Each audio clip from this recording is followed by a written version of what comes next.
queria ser um político.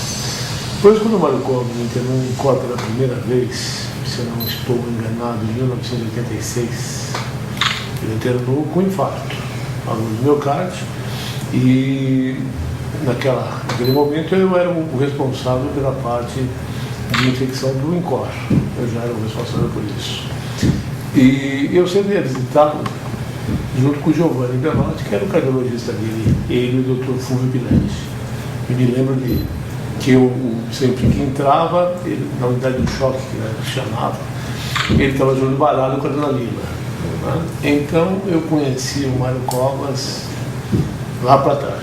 E aí nós começamos a ter um relacionamento primeiro mais distante, depois mais próximo, até virarmos amigos. Depois que passa dessa fase de 1986 dessa doença, o senhor falou que se transformaram em amigos. Antes dele ficar doente de novo, então vocês porque ele teve uma porção de... Ele teve alguns problemas infecciosos no caminho. Ele teve erisipélas, ele teve processos virais. Então, quando isso acontecia, o Mário Covas me chamava. E me lembro de uma, ele estava no segundo turno, se eu não me engano, com o Rossi. E eu o tirei da campanha e o deixei internado por um monte de dias por conta de uma erisipela. Ele brigava comigo, mas ele sempre me atendia. Então, nós fomos ficando cada vez mais próximos em cima dessas eventualidades. Ele morava ali perto do Clube Pinheiros, qualquer coisa do Dona me chamava, eu ia lá vê-lo. Então, na verdade, o Mário Covas, ele era cuidado pela instituição INCOR. E quando tinha algo referente a doenças infecciosas, eu era chamado para atender.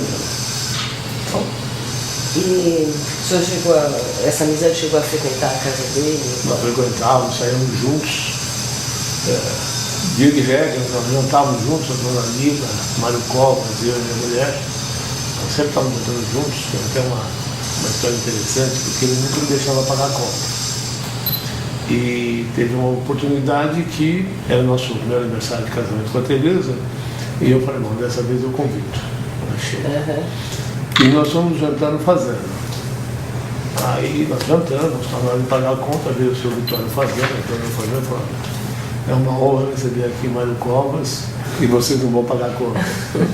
Então, era uma relação muito próxima. A Tereza depois foi ajudada na Lila no Fundo Social. Eu fui assessor do governador, assessor especial, e tem muitas histórias aí. Depois tem um aspecto político. Né? Na verdade, o primeiro momento do meu envolvimento político, eu fui convidado pelo grupo do Fernando Henrique Cardoso para ajudar no programa de governo na área de saúde, na primeira candidatura dele a presidente. E no meio disso, houve uma reunião nesta clínica entre o pessoal da área de saúde, liderado pelo Guedes, que ajudava o Mário Covas, e mais o pessoal de saúde que ligava o Fernando Henrique Cardoso, que ajudava o Fernando Henrique, para a gente tentar compor um programa que fosse semelhante do governo e estar para a presidência.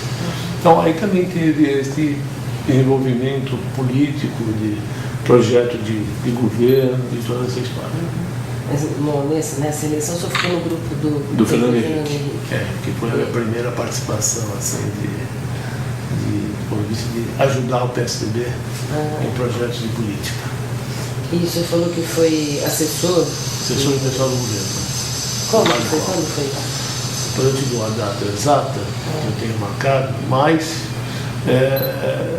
eu não sei se o Mário Covas via alguma competência do ponto de vista político, mas eu entendia que ele estava me preparando para alguma coisa. Então ele me convidou para ele tinha um grupo especial que eu auxiliava e auxiliava os secretários. Então ele me convidou para ajudá-lo como assessor especial na área de saúde. E eu tive uma atuação pequena, porque coincidiu com o início da doença dele. Então eu ficava dividido em tudo que eu fazia, mais isso e mais assistindo medicamente. E alguma vez vocês conversaram diretamente sobre isso? Ou falou que tem a impressão de que ele estava me preparando? Não, eu nunca. Eu fui convidado pelo um indivíduo que ficou no lugar do Pita Ferreira, e eu fui convidado para ser secretário desse indivíduo que teve um mandato interino sucedendo o Pita, naquela época deu uma confusão. E eu liguei para o Mário Covas e liguei para o Malufino para que eles me orientassem. Estava sendo cuidado desse secretário de saúde de higiene do município, e o que eles... Eu falei primeiro com o Malufim. O Malufim falou com o Mário Covas, e o Mário Covas me ligou imediatamente. E ele me falou uma coisa muito interessante, ele falou: Davi, essas decisões políticas são muito individuais, mas você tem que imaginar que talvez este mandato dure pouco. Então, você vai se expor, porque além do convite para eu ocupar essa pasta, havia o convite para eu ajudar a montar um governo. Tanto que, na época, meu cunhado, Antônio Fernando Pinheiro, que foi até candidato a governador, ele foi o secretário dessa gestão curta do... Esqueci o nome dele, do Ferreira, e eu não aceitei, até porque eu entendi o recado do Mário Covas. Em seguida, ele me convidou. Mas nunca houve uma conversa do tipo: olha, você está se preparado para alguma coisa ou não. E o Mário Covas não era muito conversar, né? Eu acho que ele avaliava, depois ele concluía.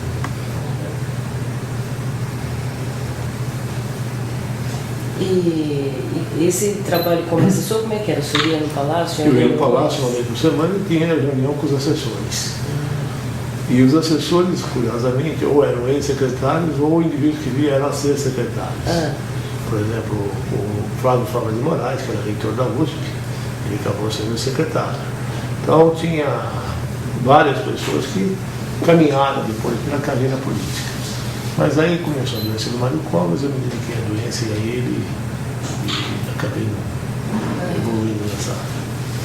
E as conclusões que você chegava nessas reuniões eram apresentadas para o governador? Eram apresentadas para o governador e ele encaminhava aquilo que ele achava pertinente ou discutido com os secretários. Na verdade, nós ajudávamos, apoiávamos com a ideia dos secretários, dos diversos secretários. E tínhamos reuniões regulares com o Mário Covas. Isso era uma atividade remunerada? Era obrigatoriamente remunerada, que era uma das coisas, uma remuneração praticamente simbólica, mas obrigatoriamente remunerada. E o próprio governador não fazia parte dessas reuniões? Não, eventualmente ele chamava um grupo para discutir aquilo que ele achava interessante. Tá. Bom, aí vem então... Isso foi na primeira gestão? Isto foi na segunda gestão. Na segunda, né? Na segunda E gestão. então depois a gente ficou doente. Bom, e aí quando começaram os primeiros sintomas de que era o câncer? Aí tem histórias que são muito interessantes, porque o Mário Covas havia tido uma erisipela, eu mantive esta, ele ficou no palácio, fiquei cuidando dele, mas depois um dia, não vou esquecer a data, foi 23 de maio, era aniversário do meu filho caçula. É uma data que o Mário Covas me ligou e falou: Davi, eu estou com areia no olho e dor no cabelo. Dor no cabelo? O governador só está com um herpes zoster. Eu falei: você está louco? Eu falei: estou indo para o palácio. Falei: aniversário do teu filho? Eu falei: não, peguei um oftalmologista e fui para o palácio para vê-lo. E ele, naquele momento, ele não tinha lesões. Mas eu falei: amanhã vão aparecer as bolinhas, porque esse tipo de dor, essa sensibilidade é herpes zoster. E assim foi. Eu comecei a medicá-lo e no dia seguinte ele teve o herpes zoster. Quando ele teve o herpes zoster, eu falei: tem alguma coisa aí incomodante. Herpes zoster é sinal de imunodepressão. É sinal que algo não vai bem. Ele pegou e falou: aqui eu estou meio... Ele estava meio chateado, porque ele era contra a reeleição e ele estava decidindo naquele momento se ele ia enfrentar a reeleição, ia enfrentar o Paulo Maluf. O governador, eu sou um homem muito experiente, já teve coisas muito mais complicadas que essa. O senhor vai ter um episódio por conta se o senhor vai ou não vai. Então eu acho que é alguma coisa. Mas eu amolei tanto Mário Covas, tanto para ele fazer exames, que um dia ele me chamou a dona Lília e falou: olha, quero você testemunha ali, pois tal de Davi parar de me encher, então eu assino o que ele quiser, dizendo que a responsabilidade não é dele. Eu falei: governador, aqui não se trata de responsabilidade ou não, ou assinar. Estou dizendo que eu preciso fazer exames. E ele fez alguns e não fez os outros, mas, porque para nós, zoster é sinal que o sistema imune não vai bem. Pode ser desde alguma doença, ou pode ser até um estado emocional mesmo. Mas você se obriga a investigar. E ele foi investigado e não se achou nada. Estou falando de maio, no maio do ano que antecedeu o diagnóstico dele de câncer. Bom, e aí eu fiquei vendo. E em novembro eu fui chamado para um congresso, eu fui a um congresso na Escócia. Quando eu voltei desse congresso, o governador me ligou que estava com uma dor no baixo ventre. Eu fui, nós ficamos em dúvida, fui o Giovanni, foi todo mundo que assistia, e foi o Semerap. E nós resolvemos investigar. E aí que começa o diagnóstico do câncer do Mário Covas. Daí ele fez a investigação, apareceu uma irregularidade na bexiga, daí ele foi para a cistoscopia, e daí ele fez o diagnóstico do câncer de bexiga. O senhor acha que esse diagnóstico foi feito tardiamente? Acho que não, porque os exames que ele fez em novembro, ele havia feito em maio. Uhum. E nós pegamos muito no início naquilo que a tecnologia permitia. Mas você, infelizmente, é o limite. Também não acho que teria mudado coisa alguma nesses poucos meses. O câncer dele era extremamente invasivo. Bom, aí como é que foi para dar a notícia? Assim, eu tinha uma relação muito próxima a ele. Nesse momento, eu me entendia como um dos médicos da equipe. E sendo que eu era mais novo. Tá? Mas a gente tinha muitas coisas muito próximas. Desde coisas interessantes, por exemplo. Ele foi jogador de futebol, eu fui jogador de futebol. Ele era fanático pelo Santos, eu sou fanático pelo Santos. Ah, é? Eu vou a Vila Belmiro, meu pai me levava a Vila Belmiro desde os 4 anos de idade. Então nós viemos de uma situação financeira muito pobre, tanto ele como eu. Então tinham muitas coisas que nos aproximavam. Então, nesta hora era uma hora complicada, né, de dar notícia. Então nós resolvemos que o grupo mais próximo a ele, Giovanni Belotti, eu, o Sandro,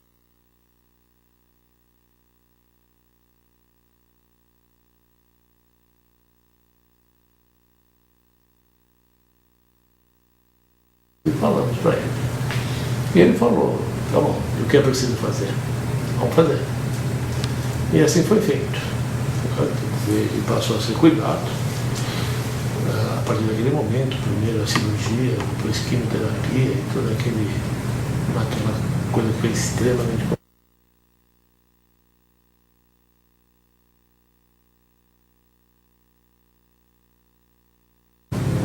No meio disso, eu conversava muito com o Marcos, passava horas e horas. Eu ia assistir o Santos, e era interessante, porque era impossível assistir o jogo, ele ficava sapiando, né? Ele ficava nervoso com o jogo, ele ficava mudando de canal. Mas eu ficava muitas horas com ele. Ele ia para o outro florestal, nos convidava, nós íamos juntos. Esse meu filho menor, que hoje tem 17 anos, era bem pequenininho, tinha um carinho por ele um carinho por esse meu filho. Então era uma relação muito próxima da minha família com a família dele. E a Tereza sempre foi muito ligada à Dona Lila. Muito, muito, muito. Então, quer dizer, nós ficamos muito próximos, mais próximos ainda a partir desse momento. A gente se via eventualmente nas próximas.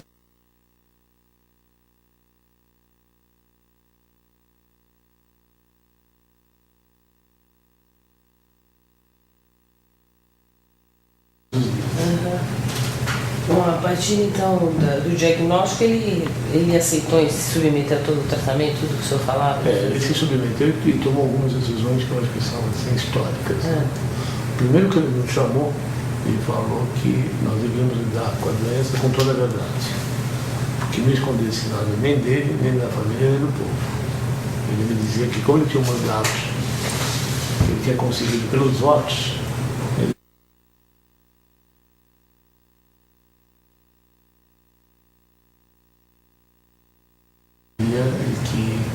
ele tinha certeza que a melhor forma de lidar com isso é com total transparência. Naquele momento, isso foi uma quebra de paradigma, é inusitado. Nunca teve um político, na expressão dele, teve essa postura. Então, ele abriu totalmente. E a segunda coisa que ele nos falou é que o tratasse até aquilo que nós entendêssemos que fossem os limites e que não o deixasse sofrer. Então, nós tínhamos coisas combinadas. Então, a partir daí, ele foi absolutamente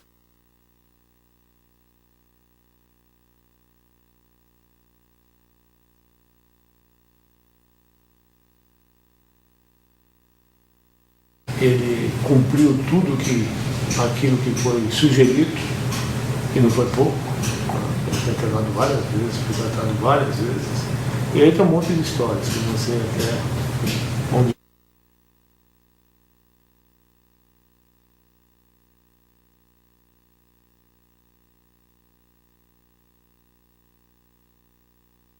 a gente quer ouvir. Então, durante isso tudo, alguns episódios. O primeiro é que, obviamente, nós entendemos que o governador tem que ter acesso ao que existe de melhor no mundo. E aí ele fez uma escolha. Ele falou: sou governador do estado de São Paulo, governador do estado se trata de hospital público. O meu hospital é o Hospital das Clínicas, é o ENCOR. Então, a decisão dele foi a decisão institucional. Então eu queria que o senhor falasse um pouquinho dessa posição de porta-voz que o senhor teve nesse período. Como é que foi lidar com a imprensa? Eu sempre tive uma ótima relação com a imprensa, e sempre a imprensa me ajudou muito. E eu já me meti em muitas encrencas, do ponto de vista de posicionamentos que eu sempre tive. E esse é o meu jeito. Eu acredito nas coisas e tanto faz, né? Se gosta ou não gosta, e costumo dizer que o dia que eu tiver unanimidade vai ser muito estranho. Mas eu sempre postei muito claramente a respeito das coisas que eu acredito. E a imprensa entendeu. E sempre houve uma relação de muito respeito entre as partes. Quando eles não gostaram, eles falaram. Quando eu não gostei, eu falei. Teve situações dramáticas aí, entrevistas da página Amarela da Vez, que cartas ao leitor ficou um ano, Roda Viva, por conta dos meus posicionamentos. Mas a imprensa, quando eu assumi essa função, que foi determinada pelo governo, pelo governador e pelas instituições, a imprensa sabia que estava lidando com alguém que era absolutamente transparente e claro. Né? Então, a relação foi uma relação que ela continuava à semelhança do que sempre tinha sido. E eu estipulei muito, deixei muito evidente como seria. Com toda clareza, eu não tinha nenhuma pressa, explicaria quantas vezes fosse necessário, tudo que fosse. O Raul Kutaita mudou muito, o Sam Erato mudou muito, quer dizer, Giovanni.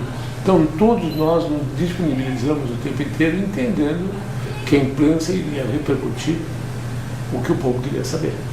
E como o governador sempre nos disse que tinha um mandato do povo, e assim que foi. Então, ficou muito fácil. Eu costumo dizer que quem não mente não tem que ter boa memória. Então, ficou muito claro. Os boletins eram claríssimos, sempre acompanhados da disposição de toda a equipe que está esclarecendo. E embora fosse uma coisa, ser porta-voz era uma coisa nova, mas não era nova para mim lidar com a imprensa. Eu tinha anos e anos fazendo isso, tanto em jornais, revistas, rádio e televisão. Então foi uma relação que eu acho muito interessante e isso eu acho que é um legado. Como deve ser a relação numa situação de imenso estresse como foi essa. E outra coisa muito interessante que aconteceu que inúmeras pessoas, fundamentalmente médicos, eles diziam que a minha cara ia ser ligada indefinitivamente à morte de Mário Covas. E nunca isso me preocupou. Porque eu falei, do jeito que vai ser não me interessa. Agora, o jeito que me interessa, e essa é uma relação de amizade. E eu acho que é assim que ficou. Tá? Quer dizer, todo mundo que tratou do Mário Covas fez o melhor que pôde, mas a imagem que ficou foi um grupo de amigos que se dedicou sem limites ao Mário Covas. É essa a ideia que eu tenho. E jamais me preocupou o que as pessoas pensariam, não pensariam. Eu fiz o que eu achava que eu tinha que fazer. E a dona Lila? Como é que a senhora avalia a dona Lila durante esse processo todo? A Lila, para mim, é uma pessoa extremamente querida. Assim, eu continuo cuidando dela. Essa é uma coisa para mim fundamental. Eu continuo médico da família Covas. Você continuar médico de uma família depois de uma morte.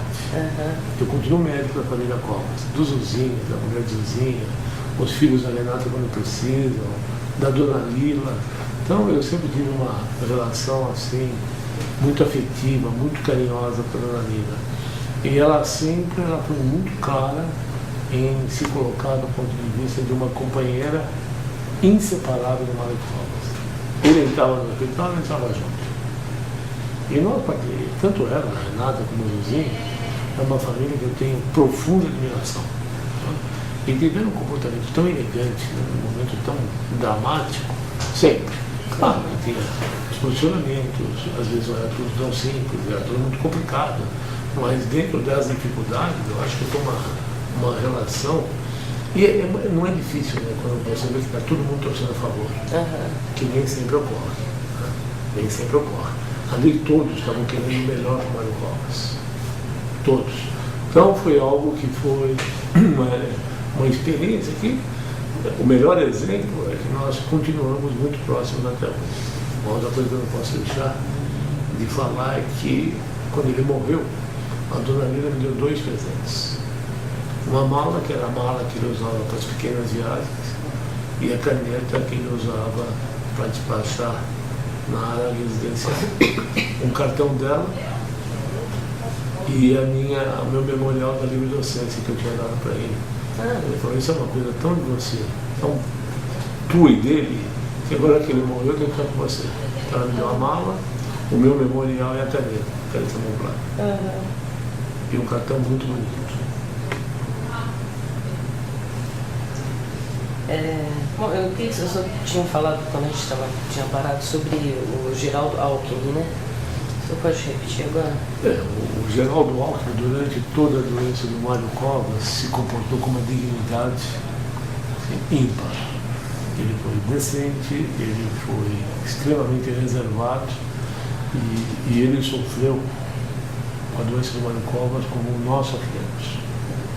Inclusive, quando na transição do cargo, que foi uma decisão do governador, no dia da transmissão, houve uma entrevista coletiva, estava eu presente, Mário Covas e o governador Geraldo Alckmin estava com os olhos marejados de lágrimas por conta do sofrimento que ele também passou junto conosco. Um outro dado muito interessante do Geraldo é que quando o Mário Covas morreu, ele me chamou e quis saber de toda a história da doença dele, mas só depois. Que é de muita dignidade, porque imagina se eu tenho que ficar falando durante a doença, né? Como isso poderia ser visto. Então, eu tenho, por muitos motivos, mas especialmente por esse, a maior admiração possível pelo Geraldo Alckmin. Ele foi absolutamente impecável. Aliás, o PSDB naquele momento foi impecável. E até os políticos que não eram ligados ao PSDB, as visitas que o Mário Covas recebeu, foi porque todo mundo identificava o Mário Covas como um homem indiscutível, um grande líder. Então eu vi uma solidariedade de políticos, não políticos, familiares, de amigos, coisa muito interessante. Como é que foi? Como é que estava o estado emocional, psicológico do Mário Covas, se vendo derrotado assim, pela doença? Porque a gente tem muitos depoimentos que ele sempre foi muito ativo, né? Não diminuiu. Eu me lembro ele careca com chapéu de palha. Ele foi assistir os jogos de quem estavam tendo para Vila Lobos. Não estava nem aí. E eu ficava sugerindo para ele, não é melhor você fazer uma peruca? Que peruca? Não estava nem aí. Colostomia não dava mínimo, passava por cima. Ele foi governador até o último minuto. Não fez concessão para a doença, não.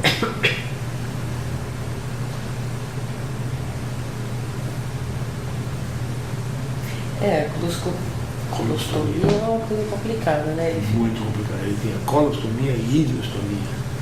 A urina saía por um lado e as fezes pelo outro. E mesmo assim, não deixou a petralha cair. Muitas vezes, todas que eu pude, eu acompanhei. Imagina, não dá para mim. E ele tinha uma grande competência em debochar desses problemas. Né? No final, ele debochava desses problemas. Ele punha esses problemas no devido lugar, que eram muito inferiores à vida dele, que era o discurso. Eu acho que esse é um marco da história do país, esse discurso Mário Covas, essa entrevista coletiva. O senhor viu, o senhor com essa experiência toda de médico, vários pacientes que já passaram pelo senhor, essa força, esse tipo de comportamento que ele teve é uma exceção, né? O Mário Covas ultrapassou qualquer expectativa. Eu conheço muitas pessoas que foram extremamente corajosas. Agora, Mário Covas foi corajoso no momento que esse homem era governador do Estado, com todas as possibilidades de ser presidente da República. Tá? Então, é uma história. E esse homem, ele não perdeu em momento nenhum a dignidade. Então, acho que é um grande exemplo. Até surgiram os novos políticos. Felizmente nós temos aí o neto dele já como deputado, mas se alguém quiser ter um exemplo, vá ver essa fita e outras do Mário Covas, vai ter muito para ver. Tá. O senhor já falou de vários legados que ele deixou, né? Quando a gente resumir o legado que o senhor acha que Mário Covas deixou? Para mim, o maior é de um homem extremamente sensível, um homem delicado assim na sua postura, um cavaleiro, de turrão, ele fazia tipo, e um homem que deixou a marca pela sua simplicidade, pela transparência, e um homem que ia atrás dos seus objetivos e conseguia. Absolutamente corajoso. Acho que o exemplo da Secretaria de Educação, e quando ele voltou, ele falou: Davi, o governador do Estado entra pela porta da frente e sai pela porta da frente. Então são situações que eu acho que tem que ficar com legado dessas pessoas. Preciso entender o que isso significava. E ele era assim, uma outra história dele que eu não posso esquecer. Ele tinha acabado de assumir o primeiro mandato. Ele foi convidado pelo Hospital das Clínicas para inaugurar uma área no prédio dos ambulatórios. E o prédio dos ambulatórios, não sei se vocês conhecem, ele tem um vão livre no meio, enorme. E a inauguração era lá embaixo. Então, os funcionários ficavam nos andares e todo mundo muito satisfeito. Ele pegou um governo com muitas dificuldades financeiras. Então, estava todo mundo. E ele começou a ser vaiado. Mas foi vaiado estrondosamente, panelaço e vaia. Ele ouviu, e depois ele falou: só quero falar uma coisa. Eu estou muito feliz de estar aqui hoje, ouvindo essa vaia, esse panelaço, porque talvez eu tenha sido uma das pessoas que lutou mais pela democracia, que possibilitasse que vocês viessem aqui e me vaiassem. Em outros tempos, isso acabava com cadeia. Mas eu estou muito prazeroso. Bom, acabou a vaia, acabou o panelaço, todo mundo saiu com o rabo entre as pernas.